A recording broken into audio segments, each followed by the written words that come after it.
안녕하세요. 네, 안녕하십니까.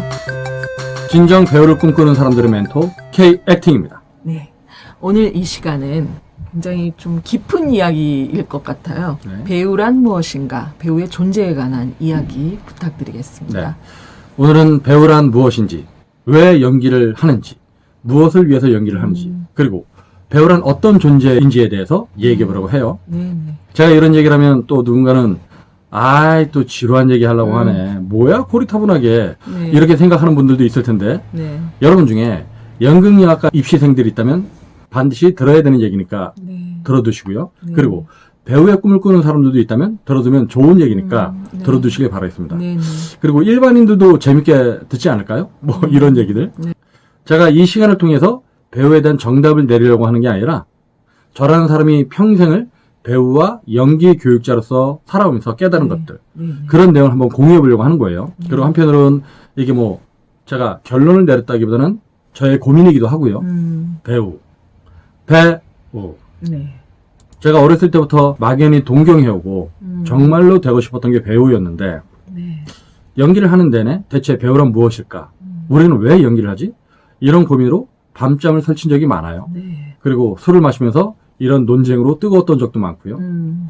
제가 대학을 연극영화과로 가고 연기를 전공하고 있었기 때문에 배우에 대한 정확한 개념이 없어선, 즉 배우로서의 철학, 연기관 아니면 연극관, 네. 배우를 바라보는 관점 이런 게 없어서는 연기를 평생 동안 지속할 수 없다고 생각을 했던 거죠. 네. 네.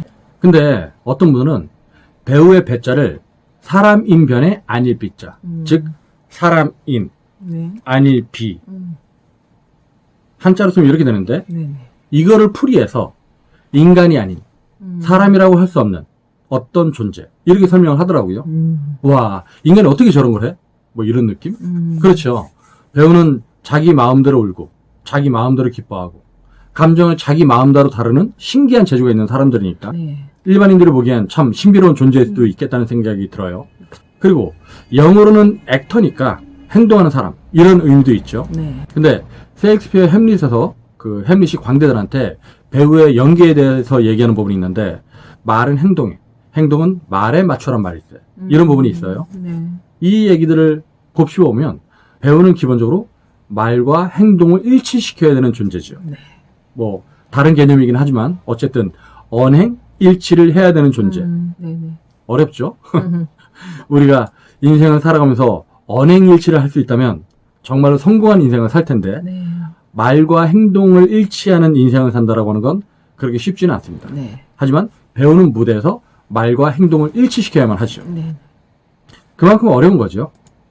서양에서는 연극의 출발을 디오니소스 축제에서 시작됐다고 얘기를 해요. 디오니소스제는 당시 아테네 사람들이 디오니소스 신을 찬양하는 축제에서 비롯된 것인데 네. 디오니소스는 그리스 신화에서는 디오니소스지만 로마 신화에서는 바카스 신이죠. 우리가 마시는 바카스. 좋아하는. 근데 이 디오니소스라는 신은 죽었다가 부활을 했어요. 네. 그래서 당시 사람들한테 인간적인 신으로 여겨지기도 했고요. 포도주의 신, 네. 풍요의 신, 다산의 신으로 여겨졌죠. 네네. 그래서 당시 아테네 사람들이 주로 이제 농경에 종사를 하니까 네. 많은 사랑을 받았던 거겠죠. 네네. 디오니소스 축제가 열리면 누군가는 신의 역할을 하면서 연극 비슷한 걸 했을 것 같아요. 네. 근데 당시는 아직 미개한 사회였기 때문에 누군가가 가면을 쓰고 신의 역할을 하면 당시엔 그 가면을 쓴 사람을 진짜 신처럼 생각을 했을 거예요. 네. 그래요. 예전에는 신의 역할을 했던 사람들, 그게 바로 배우의 출발입니다. 그리고 사람들은 바로 그 신의 역할을 했던 사람들을 신으로 생각을 했었죠. 그래서 서양 중세 시대, 연극 쪽에서는 중세 교회 시대를 암흑기라고 얘기하는데 이 당시에는 교회 이외에 신적인 요소가 있던 모든 것들을 탄압하던 시기였어요. 네. 그래서 마녀 사냥이니 뭐니 이런 것들이 벌어졌던 게 바로 중세 교회 시대였죠. 그리고 중세 교회 시대는 배우한테는 그런 신적인 요소가 있다고 생각을 했었는지 연극을 굉장히 탄압했습니다. 그러니까 연극을 할 수가 없었죠. 네. 그래서 연극에서는 이제 암흑기라고 이제 얘기를 했던 건데 네. 이렇게 역사적으로 보더라도 배우의 출발은 신적인 어떤 것과 연결이 되어 있습니다. 즉 신과 인간을 소통시키는 매개체가 바로 배우였던 거죠. 네. 배우란 존재 개념이 이렇다 보니까 서양의 철학가들 중에는 배우에 관한 연구를 한 사람들이 꽤 있어요. 네. 그 중에 드니 디더러라고 꽤나 유명한 철학자가 있는데 그분이 쓴 배우에 관한 역설이라는 책도 있습니다. 배우. 네. 정말 신비로운 존재죠. 네. 제가 저번에 올렸던 동영상 좋은 배우의 조건, 울림 있는 배우에서도 잠깐 설명을 했었는데 네. 배우는 옛날 제정일치 사회에 제사장의 뿌리를 두고 있다고 했었어요. 네. 네. 제정일치 사회라고 하는 건 제사장하고 왕이 한 명이라는 얘기죠. 즉 그렇죠. 왕이 정치도 하고 제사도 지내고 사람들 병에 걸리면 치료도 하고 그랬어요. 아프리카 추장들 보면 지금도 그런 역할들을 하죠. 맞아요. 네. 근데 사회가 발달되면서 한 사람이 그 모든 일을 처리하기에는 한계가 있으니까 분업화가 이루어집니다. 네. 그러니까 왕에서는 정치인들이 나오고요. 제사장에서는 배우, 가수, 뭐 무용수, 목사, 신부, 스님 이런 사람들이 나오게 되죠. 그리고 사람들을 치료하던 역할은 의사나 약사, 한의사 이런 분들도 나오게 되죠. 네. 제가 대학에 다닐 때 인생이 너무너무 괴로워서 출가를 하고 싶었던 적이 있었습니다. 즉 아미타불 스님이 되려고.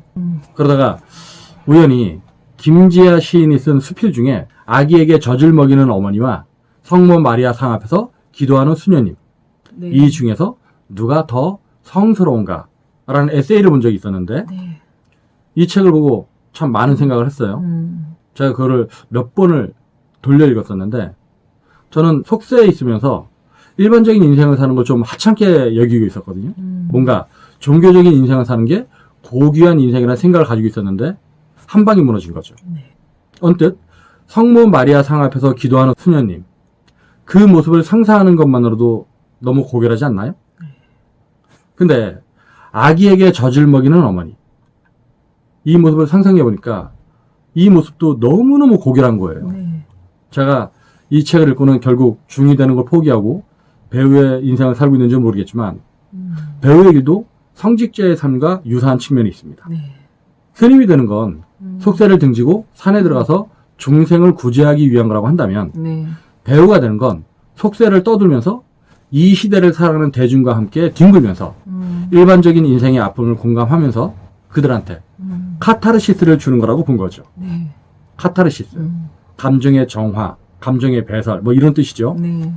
카타르시스는 아리스토텔레스가 시학에서 네. 비극에 대한 정의를 내리면서 얘기한 건데 네. 비극은 관객들에게 카타르시스를 일으키는 게 목적이다. 뭐 이런 식의 얘기를 했어요. 네. 네. 즉 관객들은 비극을 통해 주인공의 불행한 삶을 보면서 연민과 공포의 정을 느끼게 되고 네. 그거를 통해 그동안 쌓여왔던 감정을 배설해서 정서적으로 순화가 된다는 그런 의미였습니다. 네. 네. 이걸 요즘 말로 쉽게 얘기하면 스트레스를 해소한다. 뭐 이런 얘기겠죠. 네. 네.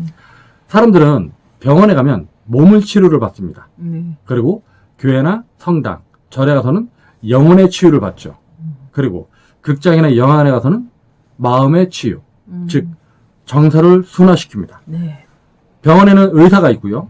교회나 성당, 절에는 성직자가 있죠. 네. 근데 극장이나 영화관에 가면 배우가 있습니다.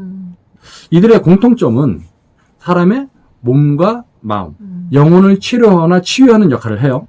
결국 의사는 환자를 위해 존재하는 것이고 성직자는 신도들을 위해서 존재하는 것이죠. 네. 그리고 배우는 관객들을 위해 존재합니다. 그래서 배우는 관객들을 책임져야 하는 존재인 거죠. 네. 배우는 무대에서 자신을 불태워 관객에게 재미와 감동을 줘야 하는 존재입니다. 네. 성직자는 욕 같은 걸 하지 않죠. 그분들은 신을 섬기는 분들이고 순결하고 고결한 분들이니까.